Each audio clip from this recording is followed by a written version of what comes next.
pass, par for the course, overpass. It's 4 for 4 at Ascot, wins another Winterbottom. Today's midweek preview for Morley Mitsubishi, the home of the Mitsubishi Triton. Drive away the 4x2 Triton for $33,990 today. Go to Morley Mitsubishi, 212 Walter Road, Morley, or morleymitsubishi.com.au.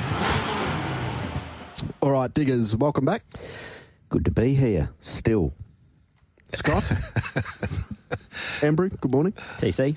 Darren McCauley, Morning, good morning. how are you, TC? G'day, I'm Diggs. going well. Good to see you, Diggs. Nice to see you. Nice to see the great Tim Walker. Yeah. Tom. I thought he must have got lost, Tommy. And obviously he hadn't heard that we've declared. And it's not going to be happening too much longer. No, I think he knew he jumped ship at the right time. One step ahead, some would say. Good reader of the tea leaves, possibly. First prediction he got right on the show for a while. I was going to say, he didn't tip too many winners, did he, over the time? That's but right. His role was host. His role was host, so he didn't have to tip too many. That's why we've got Diggers here. It was good to see when you asked him who should open that he ummed and ahed and didn't give an opinion, so that hasn't changed. And there were a couple of text messages mentioning that, but I didn't get to those. But maybe anyway. he should have gone into politics. Oh, there's plenty of time left. There is. All right, Belmont, 8 races on the program. The first gets underway at 1:15 today. We'll get into the form very, very shortly, but special guest joins us now, Paul Jordan. Paul, thank you very much for your time, and good morning. Good morning, lads. Good morning, Paul. Great to have a chat. How do we find you on this Wednesday? It's good. Lovely morning. Nice and bright, and good. Yeah, everyone's doing well. Good to hear, good to hear. Now, just before we have a look at your runners today, can we ask you about Castle Road? How is he ahead of the Placid Arc on the weekend? Yeah, no, he's very good. He's all the time he seems to be settling more, so which is our most important goal. His ability to over race has been a bit of a problem, but this week he's been really relaxed, and even really relaxed walking off the track. The fact that he was able to do what he did the other day in a race, which was a good one, did that fill you with confidence ahead of the weekend? Well, these races are tough, and on all these horses are nice horses, and all the trainers that are training them are good trainers. So these races are always difficult. But, the horses that beat him home, he gave 3 kilos to the winner, and she went absolutely unbelievable. Yeah. Trevor's horse. And the second horse, Simon's horse, drew one, sat him behind him and got out and beat him. But nobody kept whacking away. And the other thing I was pleased about, that he railed really well. Okay, so 1,200 on the weekend. What's your gut telling you there with this bloke now that he's maturing? Well, there's no reason why he shouldn't go actually a mile, So his mother went 2,000 metres, and nearly all his family have gone, up to the mile. But they are a precocious breed, though. They will jump and run. Yes, you know the family very well. What about the little sister? Is she a chance of stepping out soon? Yeah, we won't give her too much.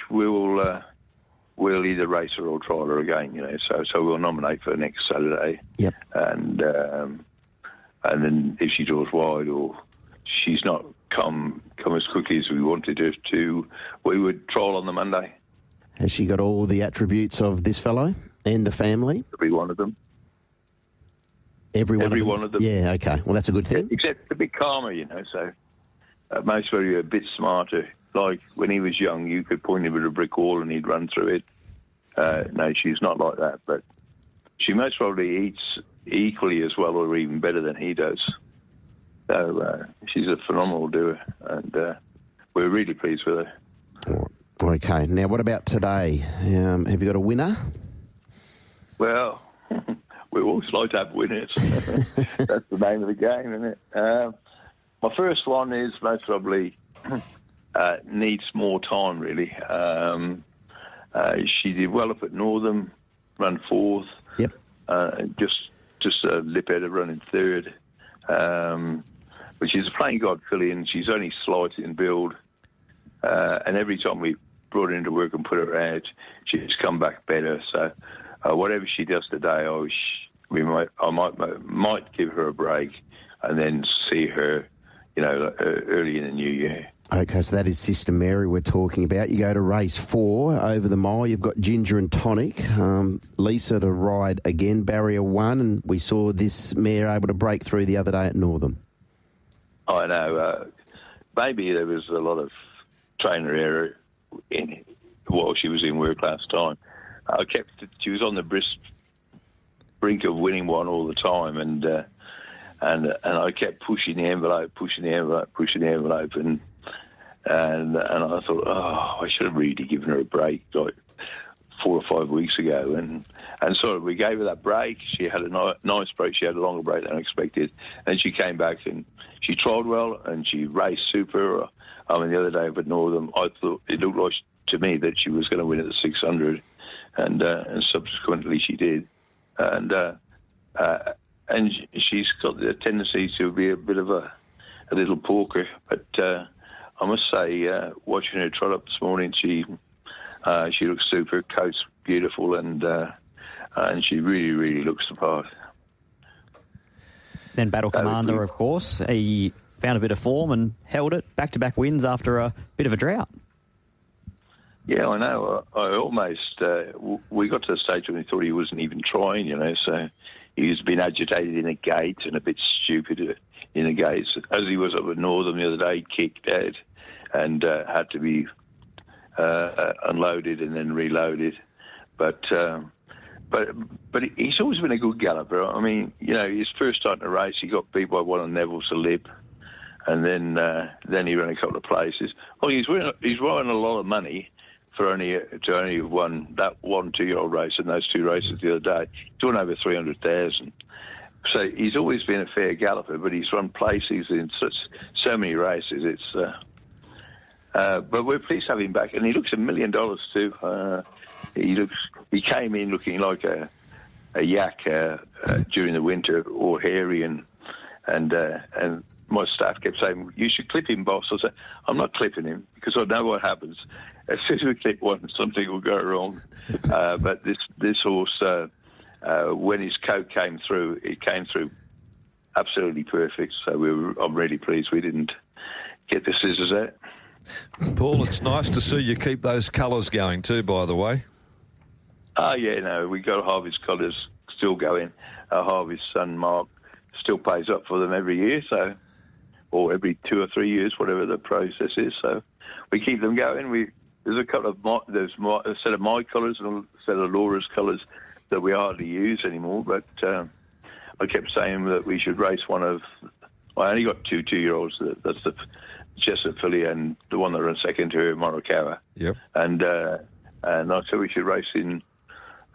We've got some colours that look like the clownfish, that sort of orange and black.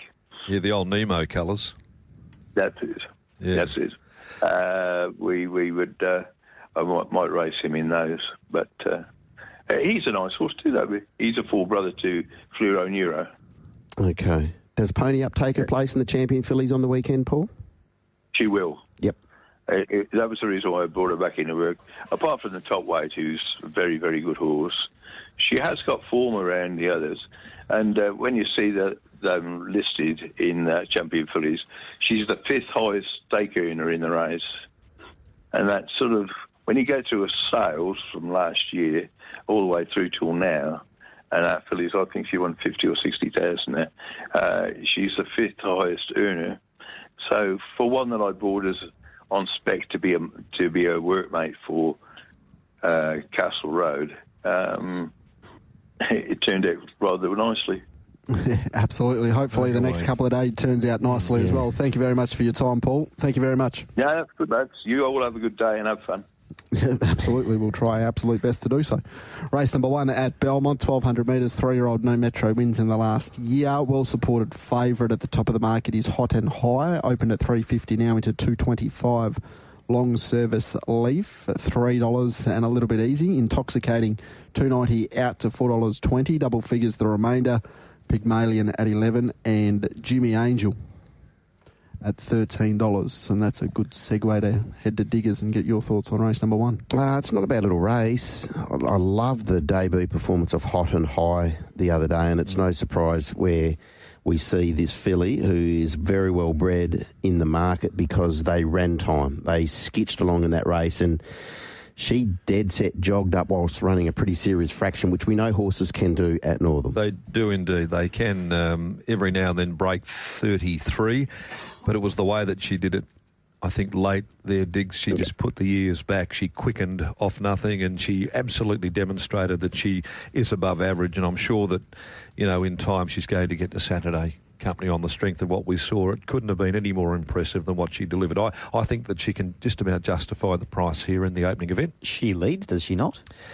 I wasn't quite sure. Was it Call Me Invincible a hope, maybe?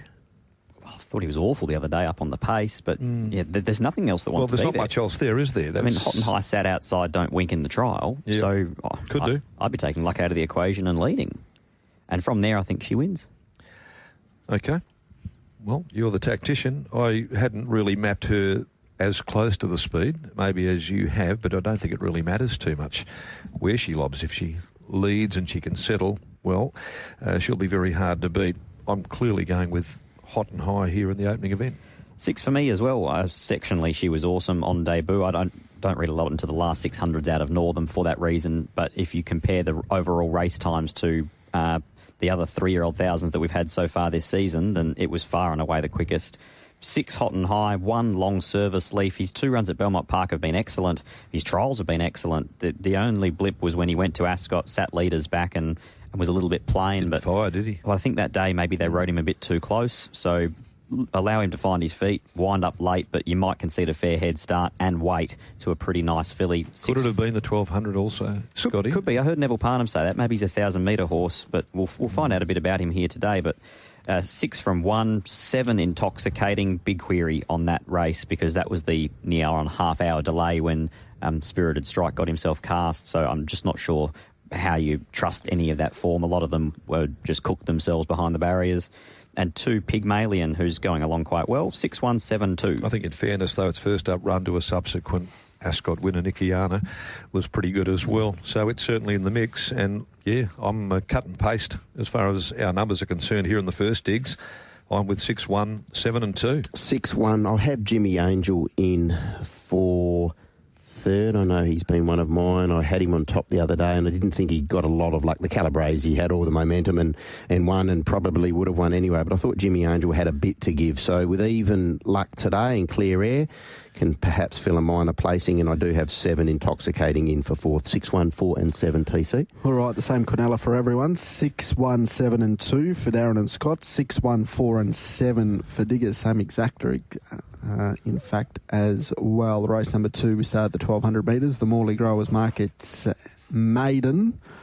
3-year-olds and up, $2.20. Pretty solid at that quote. Western Jet, $4.40. Miss Defies Me, pretty solid as well.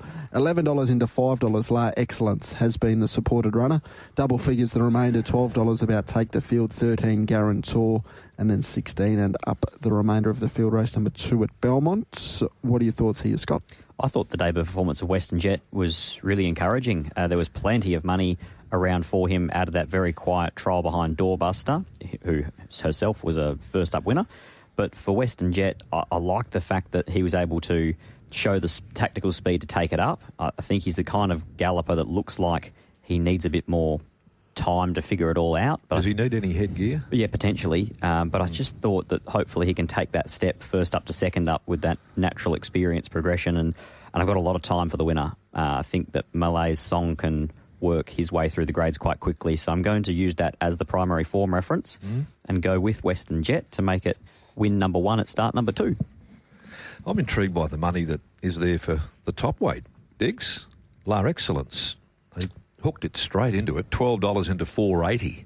Yeah, I think he's always shown some ability, this horse. I'm not saying he's a star by any means. The first up run was good. Now, that was off one trial. He was perhaps a little bit underdone, and he was there, and then Statewide, who I think we acknowledge is better than maiden company, clearly, was able to wear him down and pull clear over the concluding stages. Is 1,200 on the short side? Paddy Carberry indicated this morning perhaps it is, but from that gate does no work. I thought he was capable of running second to the Scott selection Western Jet. I'm in the corner of Western Jet, but I thought La Excellence would run well. Yeah, it didn't break 112. I suppose it just dictated what it had to do there in front there, and I think as you've indicated there, the blinkers or winkers or something like that there to straighten up Western Jet, still learning the craft quite clearly. Just intrigued by this money for La Excellence. Statewide went to the Faritha on the weekend and finished all in that group of horses. They're all very similar, Testy Pharaoh and probably, Heaven Specified, Radiant Light, all them type of horses together. They'd be very competitive in this race. So if you want to use that some form of reference, because they're all together, and the money that's there, gate number 1, whether or not 1,200 is too short remains to be seen. For the sake of the pick and following the money trail, I'll go 1 as a point of difference over 5 Western Jet. TC? 1, 5. And I'll go 11, Mystifies Me. Like the name of this filly, she has certainly shown some versatility in the trials we've seen of her periodically. One back there in June where she drew wide, sat on the leader and absolutely destroyed them, and then more recently down there at Larkhill settled back. Thought that she finished off well, and Scotty, I think that she in that trial did what she had to do. Whether the forms out of those trials are much good, it's hard to say. I'll certainly keep a very close watch on Mystifies Me, and then I'll put 4 in Guarantor, who'll no doubt be fitter second up. Didn't get the rub of the green either, off no trial in that race, won by Marley Song on that particular occasion. Western Jet. 5, 11, 4 and 1 for me, TC. 5, 11, 4 and 1. 5, 1, 11 and 7 Western Jet from La Excellence. 11 Mystifies Me, and 7 Zelsimis. I was just going to say, Diggs, it caught the eye. Very good. Excelsius behind Doorbuster, who we think has certainly got a bit of a future, and it was the one that absolutely charged home late. So not surprised there that you've included it there in the race. I'm disappointed with Kawara the other day. I thought the first up run was okay, had some merit, but didn't see all that much there in its next start. So it goes back onto the pine for me. All right, Darren, 1, 5, 11 and 4. Diggers with 5, 1, 11 and 7. And Scott with 5, 11, 4 and 1. Race number 3 at Belmont. We'll get this out of the way before we get to the traffic. The Bisley Workwear Maiden. Over the 1,200 metres, scratch 2, Bottle-O Red. Market has it a race in 2.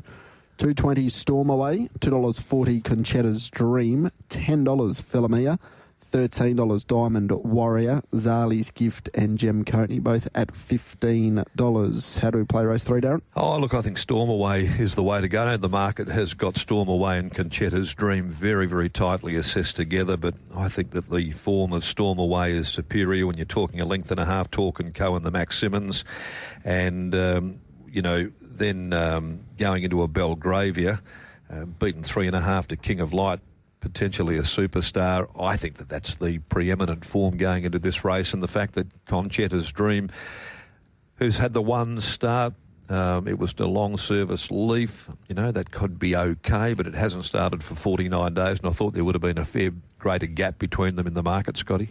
Yeah, I'm Team Storm Away as well. I had to go back to last Thursday's Stewards report just to check what the reason for scratching was out of last week, and you sort of take some little bit of confidence out of the fact it says future engagement. You trust in Mitch Pateman. Some people do, some people don't. Storm Away, though, I think is the horse with the more upside.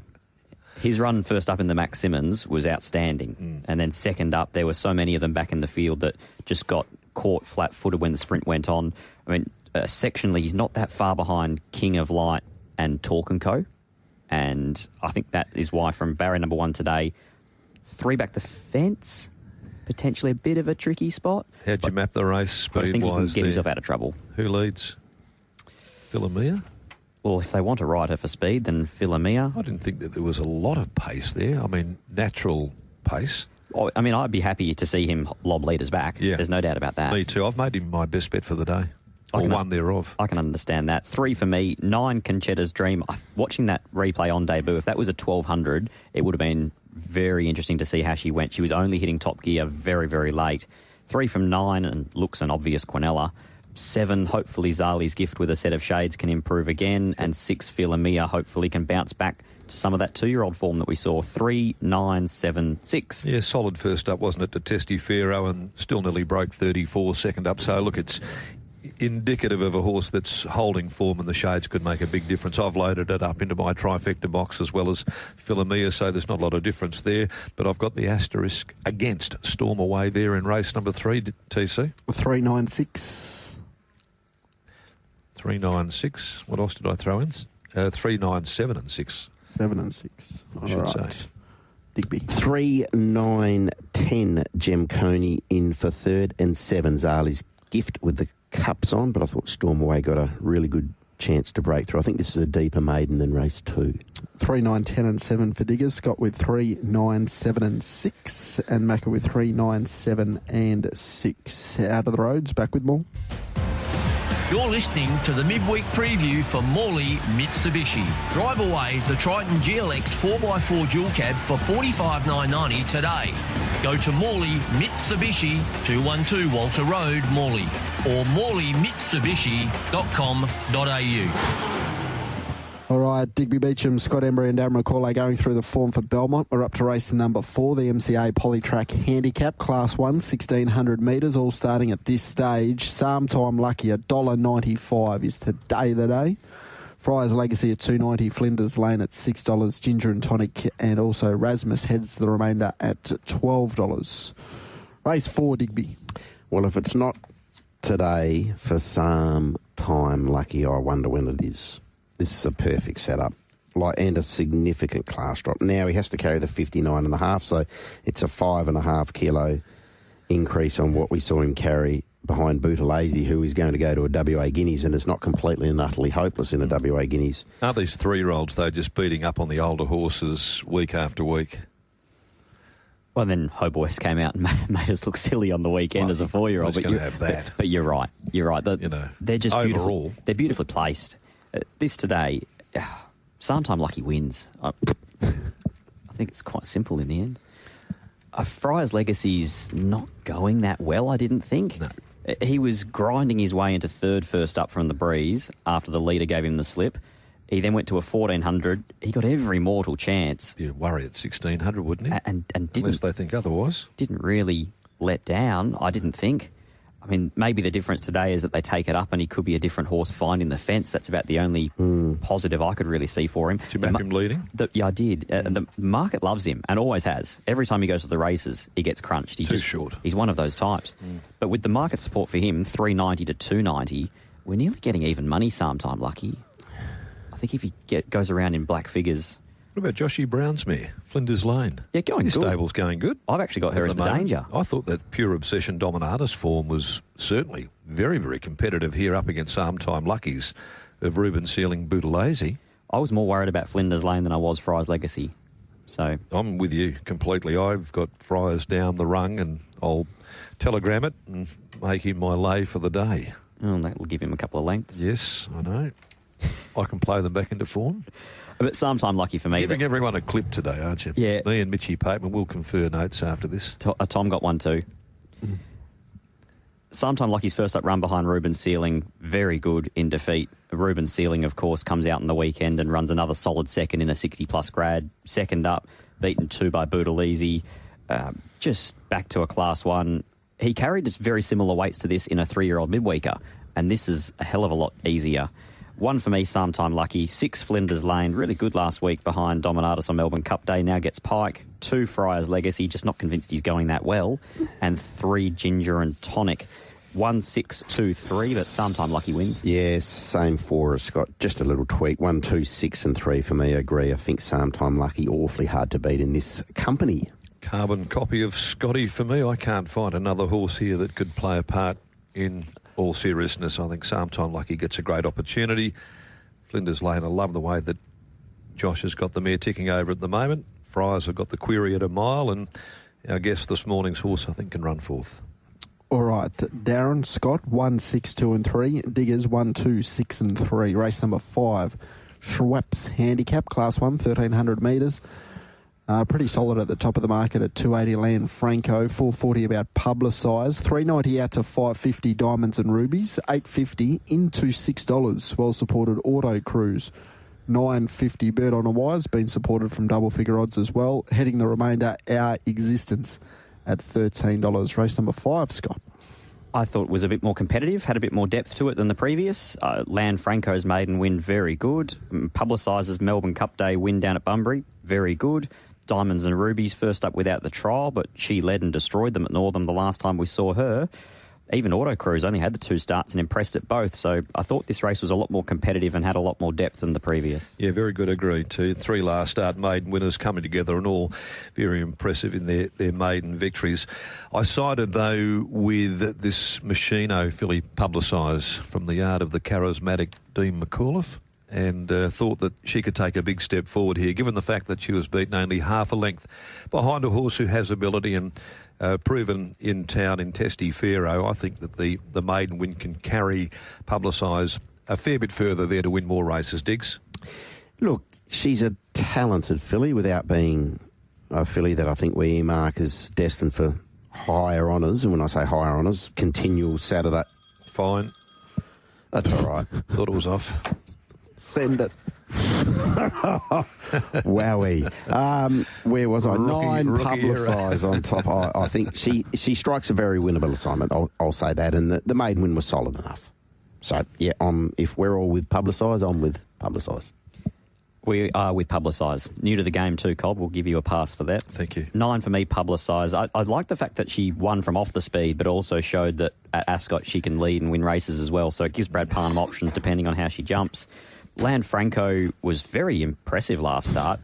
Cleared out from them, and then Pure Silver went to Bunbury and cleared out from them. And Pure Silver will go to it. Now goes to a Champion Fillies. Yeah, yep. Just not sure where Stevie Parnham gets to from barrier 10. That was my only issue, but he was very strong. 5 Diamonds and Rubies and 3 Auto Cruise, 9653. 9865 for me. I actually have deep discretion in for second. I thought the effort the other day, now around 7th of 11th, that was on the same day as Publicise was taking care of her maiden, was decent enough. Steps out to the 1300 today.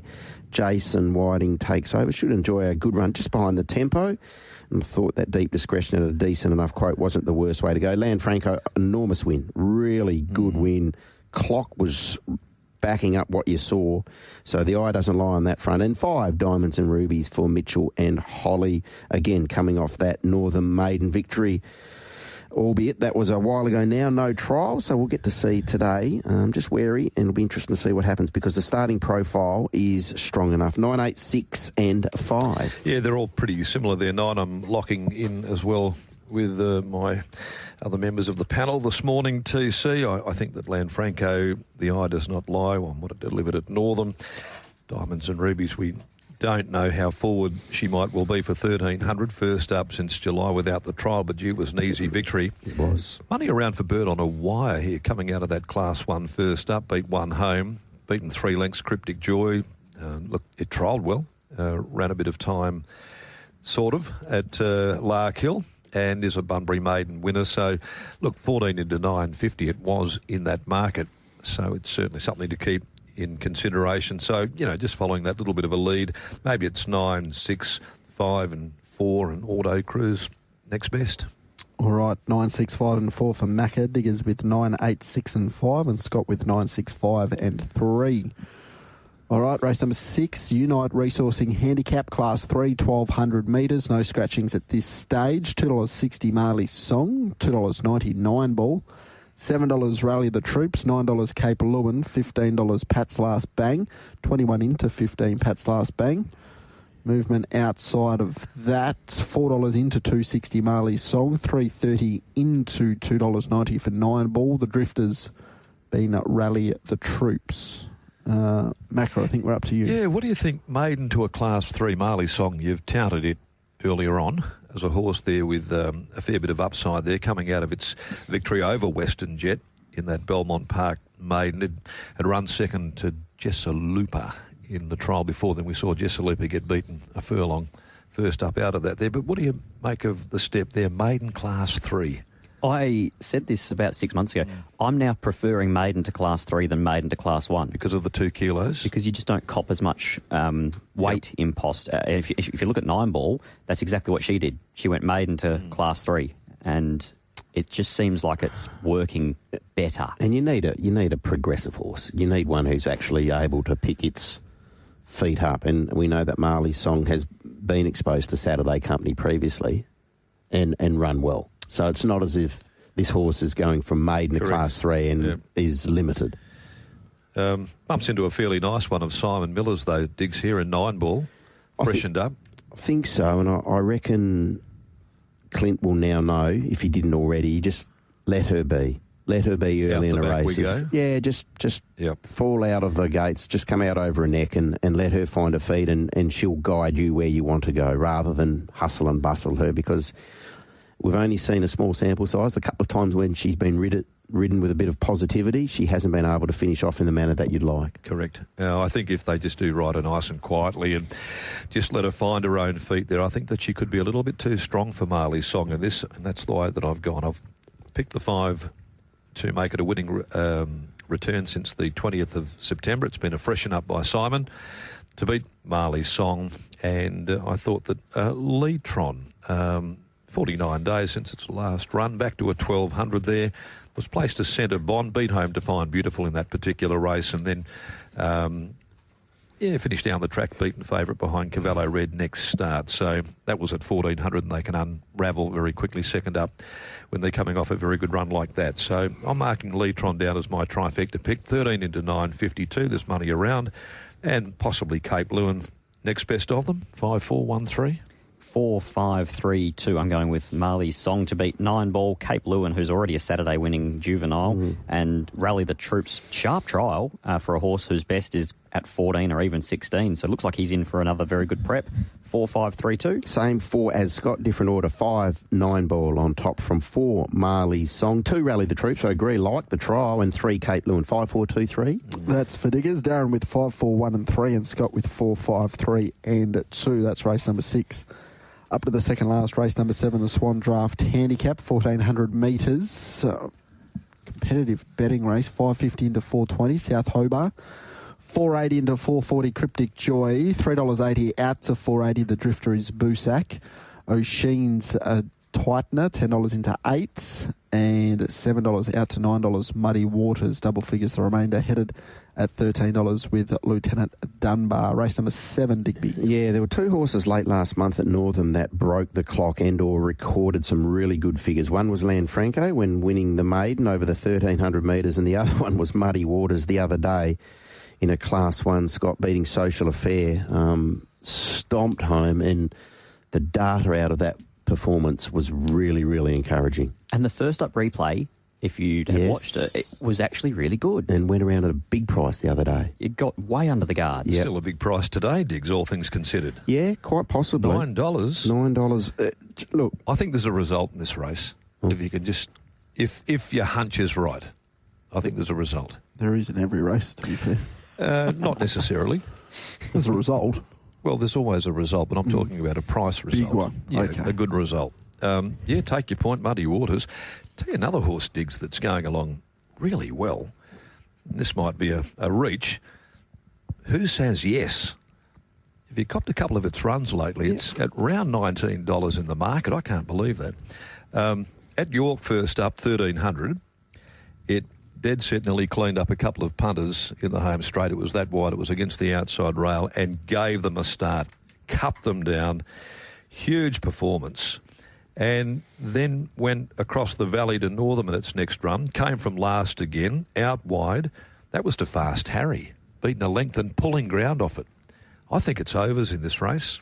53 kilos as well. It could be the hope at a bit of value. I'm going to go a little bit wide here in this race, Scotty. Ooh, don't mind that. I'm going to do something that feels illegal, and I'm going to tip into Boosack, because I thought his first up run at 12 was actually quite good, and he just looked like a horse that needed the 14, so I'm going to trust the eye, but I don't really trust the horse. Trust the yard, though. Merrill Haley's flying. 4 Boosack, 9 South Hobart. Interesting runner, returning here to the west. Yeah. Trial behind Rally the Troops was good. Calling on Pike is always catching the attention, and a mare that can roll forward in a race that didn't have a lot of tempo, I didn't think. I wouldn't surprise at all to see Willie cross from barrier number 8 and get things quite cheap. 5, Cryptic Joy. Barrier number 1, I do think suits him. Just be held up for as long as possible. And 1, Muddy Waters. There's really no knock on him. 4, 9, 5, 1. 1, 4, 5, 6. I'll take the each way about Muddy Waters off what we witnessed there at Northam. It was a devastating win, and I think he's capable of backing it up from a good gate in this race. So 1 from 4, Boosack. He's Boosack. 5, Cryptic Joy. 6, Lieutenant Dunbar was able to break through again. He's been a bit of a tease throughout his career, but it was good to see him break through at his most recent outing. 1 each way from 4, 5 and 6. Okay, you're going each way. I'm going Big Juicy. 10. Who says yes? 53 kilos. Low draw 2. Exceptional runs. And hopefully that can continue here at Belmont Park. So 10 for me. Over 5, Cryptic Joy. 4, Boosack. And South Hobart. I'm not quite sure if the pennies actually still dropped after that first up run at Pinjarra we saw. It was pretty green. Didn't get beaten too far there, but even outside the leader in that trial to rally the troops the other day. It's at 8 barrier trials, 5 race starts. So it might suggest something about South Hobart, who's back over here from Victoria with Dion Luciani. 2, 5, 4, 9. Next best. I want to have another look, Diggs, at Muddy Waters, but I'll take your point and bow to your better judgment. All right, that's race number 7. Scott's with 4, 9, 5 and 1. Diggers is with 1, 4, 5 and 6. And Macca with 10 on top to beat 5, 4 and 9. Hopefully Big Juicy can get into the race call somewhere. Belmont race 8, the Key Clean handicap. You want me to throw it in? Yeah, why not? Okay. So last week, do whatever you want. 1,600 metres. Might not be your last week. 3 It's a long plank. runners. No, you've rattled me down. Gone. $5.50. They opened a trio of favourites in a wide open last race. $4.60 now about Golden Door. Battle Commanders at 5. Atlantis Beach is at $5.50. Mia Gusto is at $5.50 in really good form. Secret Identity at $8.50. $15 about Fame and Amazing Cheat. $20 and up the remainder of the field for race number 8. We up to you, Scott, I think. Good last leg of the quaddie, this. Field job. How many have you got there? I think Most? it was 7. Half the field for me. Okay. At my end. Not enough. Interesting one, isn't it? Look at the market. Really reflects it. Probably a couple of good storylines in this. You've got Battle Commander going a hat-trick, Diggs, and Mia Gusto, who's becoming the acquisition of the year. Staggering. The run last start was just exceptional from where she came from to get home. But now she's drawn 14 of 14 with 57, up 4.5 kilos. She did win a Class 5 in Geraldton with 58. So that's a little while ago. But Greg Kersley has found the key to this mare because she's absolutely flying at the moment. One of numerous chances there in the last. I settled on neither Battle Commander or Mia Gusto. I'm just going to go close the eyes, hope that Atlantis Beach can deliver. Low draw, hasn't won since the Grandstand Cup last year, but has only had the 6 runs since. Does drop back from the 66 plus into this grade today, back to 1,600 here at Belmont, where it seems to go a bit better. And I thought maybe at that $5.50 range, it could be one of any number that could win the race. So I'll play the 5. Secret Identity, what'd you make of its run to Mia Gusto? It gets it on far better weight terms today. Look, there's 2 ways of looking at it. Gets it on far better weight terms, but Mia Gusto also gets Pike. So there's a big level out factor no there. change though. Whiting still rides Secret Identity, so like for like there, other than the fact that Willie goes on to the other one there. But it did seem to just get held up and couldn't build as Mia Gusto had a head full of steam. And I like the trial as well, so hopefully he can back it up. I'm actually going to tip into Secret Identity here. 14 for me, each way in the last. 7, Mia Gusto, she is flying. She's actually showing a really sustained turn of foot at the moment. Yep. As soon as she got off the back of Rainline last start, it was over. 5, Atlantis Beach, talking about that Grandstand Cup. The Grandstand Cup is a Class 5. So back to his right grade for the first time in ages. Yeah, he just struggles outside of that class, doesn't he? We're looking at his last 5 runs there. He ran second in a Class 5 to Harbin and was probably a bit stiff not to finish closer that day as well.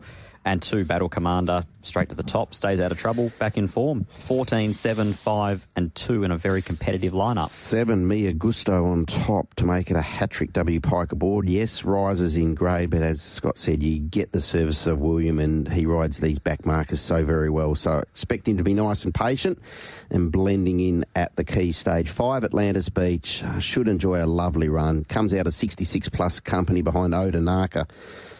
In saying that, we have seen this horse have a few opportunities in similar sort of races like this and been unable to break through. 3, Golden Door, third up today, brings decent enough form lines. Delta Sun, Bootalese, drawn perfectly, albeit just needs to step. And 14, Secret Identity. 7, 5, 3 and 14. Yeah, 5 for me. It's just on the cusp of each way. Atlantis Beach, 14, Secret Identity, Mia Gusto. Holly Noddle's done a very good job and developed a lovely relationship there, so we see the master go on board this afternoon. I just wonder if maybe Mia Gusto and Holly get along really well. Anyway, it's got 57 kilos. It's up in class, and I'm thinking from barrier 14 to 14, it might just be a bit risky, albeit her form's fantastic. Battle Commander, likewise, going for 3 in a line. 5, 14, 7, 2. That's for Macca in the last. Digby with 7, 5, 3 and 14. Scott with 14, 7, 5 and 2. Back with best bets on the other side. Light infantryman's in front, and he'll cling on to win the Northerly. This midweek preview was brought to you by Morley Mitsubishi for the best deals on the Mitsubishi Triton 4x2 or GLX 4x4 dual cab.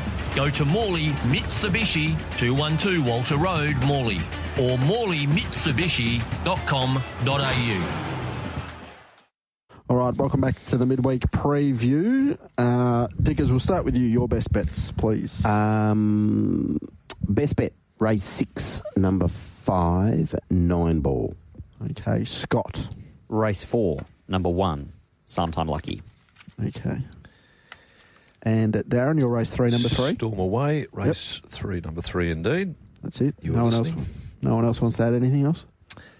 No, not in terms of bests. All right, Digby, play of the day. Sometime Lucky into 9 Ball, currently paying $5.65. So that's race 4, number 1, into race 6, number 5. $5.65 as we sit here, TC. Lovely. Scott. $4.20, race 1, number 6, Hot and High. All up, race 4, number 1, Sometime Lucky. And Darren. I'll go race 3, number 3, Storm Away, into race 7, number 10, The Place. Who Says Yes? Into race 8, number 5, which gives us 55.60. Oh, big juicy. Big and juicy. I like it. You like that? Yes. Lays of the day. Digby. I thought we weren't doing lays. No, well, who cares? Do Why? it. Send it. Well, I'll say Friar's Legacy because I said it earlier. Yeah. Intoxicating. Mystifies me. Oh, I like Race 2, number 11. Lovely. Beautiful. All Good right. job. Anything to take note of out of Saturday still? Keeping an eye on things? Nominations, scratchings? Nominations, scratchings. Yeah, the Champion Fillies looks like it's holding up. The Colonel Reeves, cracking time is going to run in the Colonel Reeves. Mitchell Pateman has accepted there. Holly Watson has been named. You know what I like about Saturday? Austin Gallardi has 6 rides. How good's that? First day of the Pinnacles. Go the Spud. Go the Spud. All right. Thank you very much. Enjoy the day. If it's the last time we worked together, TC, it's been a pleasure. Yes, you too. Say the same to you, Scott. I'm sure we'll... I can only but echo his sentiments, mate. Do you mean them? I certainly do. Okay. That's good. You're going to be a big loss around here, as will the gentleman sitting opposite me. We are going to lose a lot of experience, a lot of knowledge, and it's a disappointing time for many of us in the industry. Looking forward to the send-off on Inside Running Saturday. It'll be a big one. Enjoy the day, gentlemen. Thanks, Thank you mate. very much.